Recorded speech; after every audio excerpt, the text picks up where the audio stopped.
Welcome to Talking in Stations. I am Matterall. I'm here with Strata. How you doing, Strata? Can you hear me? How are you doing? Oh, sorry. You just caught me mid trying to adjust my camera. Yeah, I'm good. Thank you. All right, good. We had trouble with Ashtarothi's voice last time, and this time it's your turn. Tomorrow it'll be me. We're also here with a couple other friends inside of our chat channel. Say hello to Nick Bison. You guys know him. Very familiar fan in the chat. How you doing, Nick? It's a good evening, and it's probably a good thing you don't have me on camera. I'd bring it down a bunch. Not true. Also, we have Trader John, right? He's away from the computer, so we may not get him back, but is it Trader John? Trader John was a Diplo for iron in the early days of drone lands. Is the core he's with is now, it has been for a while after we moved to more Sismihi up north, and they've been with PL for a while now. Very interesting guy. Yeah, so we're talking old school, the birth of the drone region, old school. And if he comes back to the computer, he may be asleep for the night because he's from England. Then if he does come back, we may get a nice interview about what it was like to be in on the beginning of a whole new region opening, or actually area. There's multiple regions. So we'll see. If not, we'll get him another time, but I dragged him in here anyway, just in case. Also hanging out with us is one of TIS's latest new crew members, and that is 3 Foot Ninja 65. How are you doing? Doing well, Matterall. Thanks for having me. Sure. Welcome aboard to Talking in Stations. Strata also has officially joined Talking in Stations, so you'll be seeing a lot more of Strata in the future. Okay, it's a good time to talk about this, but Talking in Stations will be doing some recruiting after the new year. We're going to finish up our business for this year. We'll be entering our 5th year, and we'll want to do some recruiting. Normally, we just pick people that hang out with us that we like, that we think will fit, and that's how we've been doing it. But the organization just has so many jobs now that need to be done that we may actually open it up to specific recruitment. So if you're interested in working with Talking in Stations and hanging out with us and being a part of the machinery here, look for that after the new year. Okay. And this is funny because spam is a big part of the show. Hold on a sec.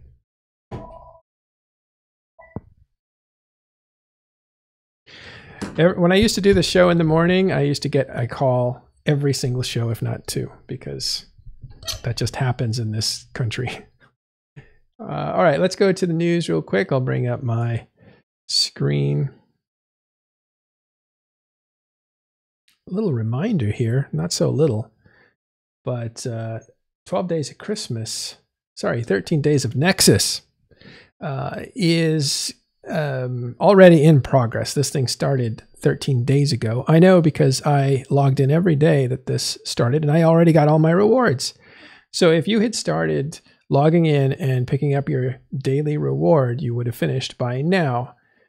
But CCP has given you twice as much time as you need. So this goes until January 5th, which means if you start today, you will be able to get all the login rewards before January 5th. So I think that's why they put a reminder out. We're about halfway through the 13 days of Nexus. What that means is there's still the overall event happening here with ice storms and the like. Have you guys been participating or keeping an eye on it? Yeah, I've been participating in both the combat and the exploration sides of it, and been doing that out of LowSec. So I've been enjoying both the rewards and some of the associated danger. These are some pretty good hotspots. I mean, even if you're not interested in the rewards specifically, there are a lot of players in these regions of LowSec right now running around in battleships and cruisers, running these sites. So again, PvPers. I don't know why I'm making this advertisement to PvPers. I want to be left alone to run my sites, to get my skins. So yeah, but again, if you're on the PvP side, it's looks like some great content. On the PvE side, I would say even better. It's, talking about the carrot and the stick recently, with all the nerfs to nullsec space with regards to bounties. These events have been, crazy amounts of ISK that you can make from just a frigate, basically. So if you guys are interested in making some ISK and getting some sweet skins, that's the place to be. Definitely, and I've been doing the mining sites in both high sec and low sec, and I have not touched the null sec sites because I've heard that they are not as profitable as either the high sec or the low sec sites. Well, the sweet spot seems to be low sec. I think we've been talking about that over the weekend. You guys noticed where the big rewards are? Yeah, it seems to be, it's a lot more accessible as well. You haven't got to worry about bubbles or anything like that. You can pretty much fly around, especially in a frigate, pretty much uncontested. You've got to watch out for those smart bombs, but that goes without saying. Yeah. There's also been a lot more PvP on the industrialist side since the gates for the mining sites are locked behind industrialist type ships. We've seen a lot of more endurances and battle ventures going out and taking down these multi-boxing procurer fleets. Wild. Funny enough, the winter solstice was actually what? Yesterday? Or was it the day before? Anyone know? Let's see. Yeah, I think it was it Monday? Yeah, it was. Oh, just a quick shout out to Hateless. He put a nice video out there. He's got some good content on this event. So if you're interested in understanding how to fit your ships out and how the mechanics work for all of this before you jump in yourself, he's a great source for this. I copied his vagabond fit for my low sec combat sites, which has made me probably about 600 million ISK already over just a little bit of running this. So it worked out okay? Yeah. You say 600 million? Yeah, it's wild. I think I got 200 million from doing 30 minutes of work one of the times. Oh, see, that's something I could do. 30 minutes. I can't do that 8 hours of ratting or mining or anything. It's just too long. Yeah, there tends to be this jackpot that is random, and it seems, I don't know the consistency of it, but the jackpot items do increase that ISK per hour. Oh, there's implants and everything in those cans at the end of it. Again, there's a bit of risk there, but I think that most people are out there crabbing because I think they see how much ISK could be made right now. Yeah. So we were talking earlier, Strata, and you were saying you're thinking that maybe the events aren't just to spice up the lore. What do you think's going on there? There's definitely a lore integration where they like integrating it with the lore, but kind of what I was saying initially is I don't know if this is a kind of sign of things to come, but this event is unusually lucrative compared to other events. And again, I'm not sure if it's something that CCP have done to hopefully, add a bit more of a carrot to the game when there is so much kind of, we'll call it austerity being placed on players in terms of the prices of ships and minerals and all that kind of stuff. So, but it's possible that CCP are trying to or want to leverage these events more in the future and making more fun and lucrative for players. There also seems to be pulling that carrot is hanging over low sec, which has been traditionally a very neglected area. So that's kind of interesting. And it all could be part of CCP, once again, exploring what it takes to move people around to different events. Yeah, that kind of makes sense on a few levels. One is they need to give some carrots. So let's give carrots through an event. They can experiment on what people like and how lucrative it is, because if it's too lucrative, they can just say, hey, it's over now. The event's over. Therefore, this really lucrative way of looting or whatever has also come to an end, and they don't have to take it away from people because there's already an expected end to this. So the events team has already said publicly that they can experiment with different things in an event. Like, let's say the filaments that came in last year. That was an experiment, very popular. Therefore, they know without having to overpromise or take something away, they've already gotten confirmation that that thing that they did, the filaments, worked really well and was very popular. And lo and behold, in January, they become part of the game. So the events team experiments with all kinds of things, and then the balance team will take what works and move it into the game, maybe in a permanent way. That's kind of a relationship that has developed between those two teams. And one team is led by CCP Fozzie, and one team is designed by CCP Rise, and both those guys are very much connected since they came in at the same time, and they rebalanced Tier 1 and did all the balance changes since then. You were saying? I think that... Oh, sorry, go ahead. Oh, go ahead, sorry. I think the interesting takeaway from a mechanics standpoint, and I could be wrong, but I think this is the first time they've done this, which is to create hotspots within for PvE activities. You know, like these moving clouds or these very specific areas that have, you know, increased activity. I was just going to mention that Silex Zenith in chat brought up an interesting and potentially very good point, that one of the carrots of austerity is event ISK is worth more than what we would call the AFK ISK, and that interaction would then pay more than passiveness. That's a good point, a good way of looking at it.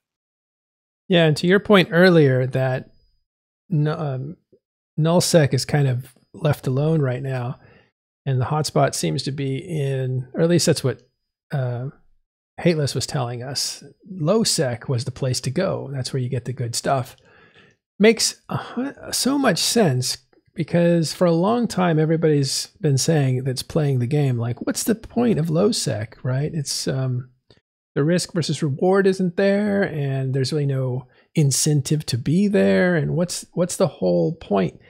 And I think over maybe 3 or 4 years ago, there was an actual bullet point for the CSM and CCP to describe what is the purpose of low sec. So they were all discussing, like, what's the purpose of this middle area, the player controlled area of null sec versus the NPC based high sec, that middle area low sec.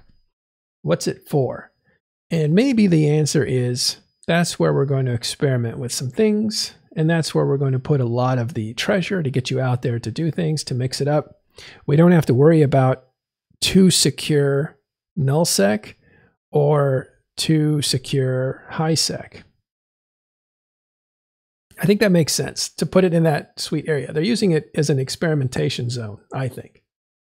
Yeah, the interesting thing of low sec is to some extent how accessible it is. You know, there's a lot of entrances to high sec from these regions.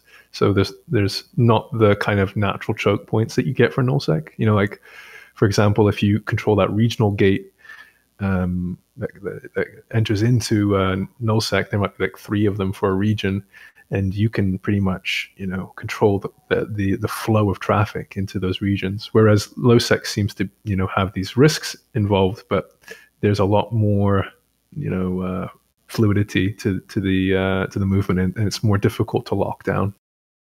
Yeah, and if you're ever looking at Dotland, you can see lowsec is red dots and highsec is green dots. And you can see how the map weaves around through. And I think the red are low sec gates and the purple are regional gates. So there's some color keying for you. Well, anyway, so that's very interesting. This one, I think, is the first time, this Winter Nexus is the first time I'm really seeing it clearly. They did it in October as well. With the Guardians Gala. Sorry, it wasn't Guardians Gala. That's in the spring. It was the Harvest. Crimson Harvest. Yeah, it was Crimson Harvest, the red harvest, blood harvest, basically. That happens in Halloween, basically, October. We took a look at that. A lot of stuff was going on in low-sec. And then I think now, and it was also very lucrative.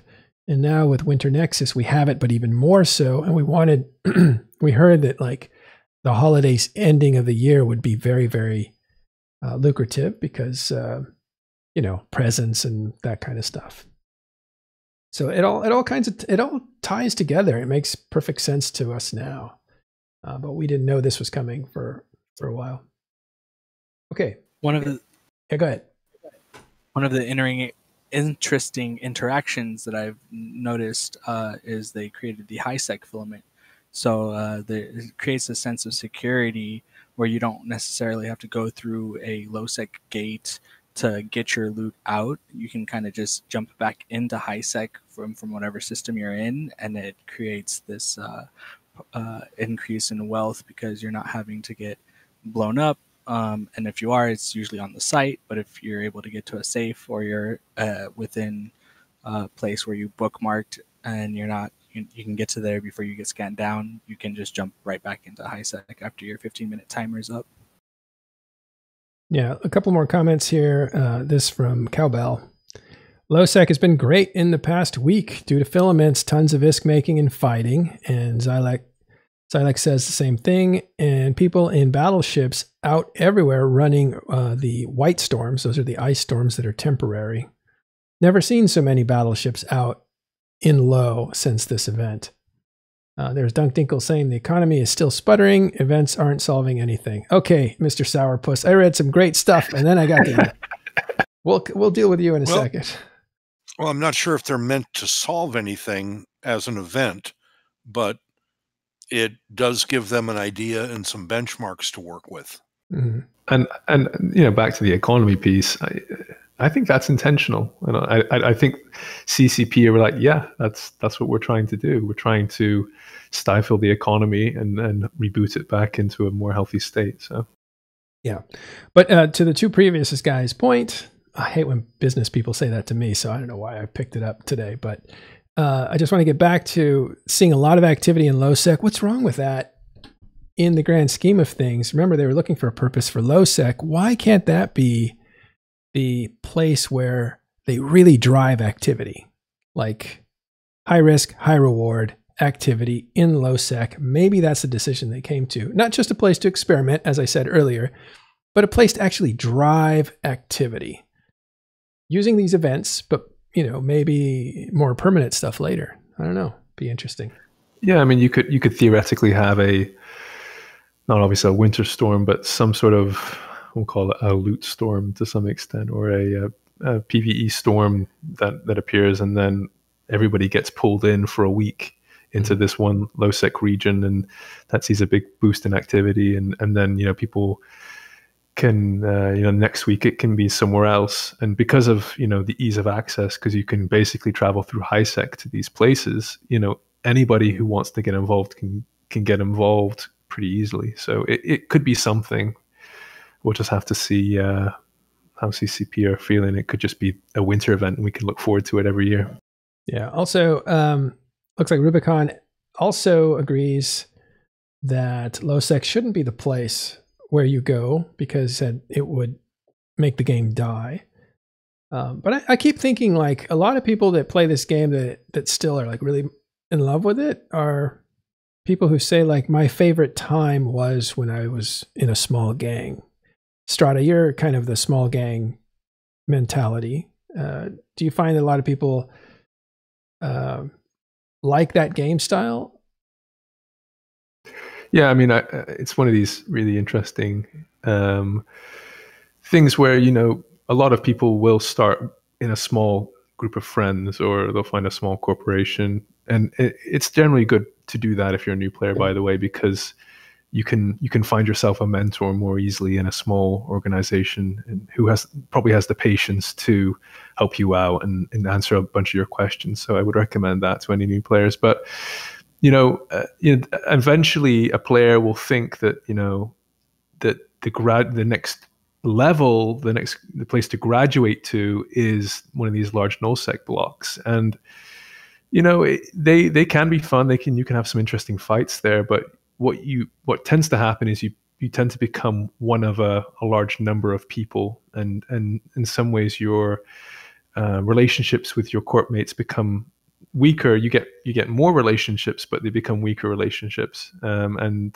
therefore I've had these friends who I've played EVE for many years, and I would definitely call them like real life friends and that sort of thing. So I think it's a relationship thing. I think it's a combat thing. If you're one of 10, you make a more meaningful impact to a battle than if you're one of 100 or one of 1,000 or something like that. So you kind of have, if you're if you want to shine and you want to feel like you did something, then small gang is more where there can be some interesting things, and your decisions make more impact. So you like, oh, I scrammed that one guy and we won the fight because of it, right? You don't get to say that in a lot of large scale fights. Yeah, that's always been a goal of CCP, is to make your decisions more meaningful in the group. So a lot of that is reflected in, just because the numbers are smaller, in small gang stuff. But the reason I brought it up, small gang is popular. It's popular among veterans who remember the great days of small gang, or when they were doing stuff. Even if you're in a big alliance, you can break off with a corporation or just a group of guys that's small and roam around, and that you kind of get that same feeling. It's just in a small gang, there is no escalation, there is no backup, there is, it's a little riskier. And usually, I'm not sure about this, but it feels like for people who are in the lower tier small gang, there's not a lot of backup. Like, you don't really bat phone other people because you're not trying to grow a fight and to win a massive objective. You're wolf packing it. You're going around looking for some fights, lose, win or lose. It's more about the moment, right? It's not about a grand strategy. Yeah. Although you can theory, like if there's somebody you've been fighting for a couple days or something like that, you can come up with a ships or an idea of how to fight, their doctrine or whatever. But it tends to be more about the moment and just going out and having some fun right now, rather than trying to accomplish a grand goal or something like that. Yeah. All right. Last comment here. Beta Sailor Solor. It's an interesting name. I lived in Null, Aquarius, as a small group about a year ago, then in Pravi for the last year. Null's fun, but feels like you need to wait for the others to really use Null. Spent a lot of time soloing in wormholes. Yeah, that's a good point. Okay. We've talked that one out. So all this to say, Winter Nexus, halfway over, big event going on. You can make a lot of money if you participate in this event. A lot of the stuff that's worth participating in is actually in low sec. And again, halfway over. And at the very least, do your 13 days so you can actually get your prizes as you log in. If you haven't been logging in, do it now. You still have time. It all ends January 5th. In other news, the NOL Keepstar final timer is happening in a few minutes. I think the timer is at 1:15 UTC, which I believe is in about 45 minutes, right? Or is it happening now? I better watch Ron to see. We'll move you there if it's going down. So the final timer may or may not actually be a battle. It's likely not to, just because the system sino-jammed twice over. Okay, so we can see that staging is already starting, but they haven't, I don't think they've begun to fight yet. It's got for another 45 minutes. It's a big show of force the Papi is doing right now as they sino in. So this is going to be the second Doom Clock Keepstar. The first one was Hicks. This will be the second one. And this will be the first Keepstar in Delve. So a public statement from Gobbins earlier in the week. Gobbins said publicly a couple of times including at his town hall, that starting in January, while attackers will still attempt to jam systems, they will not move their timetables back if they lose iHubs or unable to jam, that is to Sino-jam. Additionally, the Keepstars will be attacked at a faster pace. So I think what Gobbins is signaling is a desire to move this war along at a faster pace. And we shall see what that looks like. It's interesting because the strategy initially was to choke the Imperium out, but I think now they really just want to tear the place down and drive the Imperium into a corner. And I think that is probably why they're trying to step it up. Okay, a couple more bits of news. If I can interrupt real sure, quick. Go ahead. Another possibility on that is by not waiting for a system to be, iHubbed and Sino-jammed for the 30 some odd days, that might entice the Imperium forces into a fight. So we might get that big battle, that big capital battle that everybody's been kind of eyeballing forever. Yeah, maybe they're trying to put the pressure up instead of slowing everything down and waiting them out. And I don't know why they would do that, except maybe they want to see, they want to basically take advantage of the momentum or something. All right, so sorry, real just quick. Back to Nick's point, though. I mean, I think it does.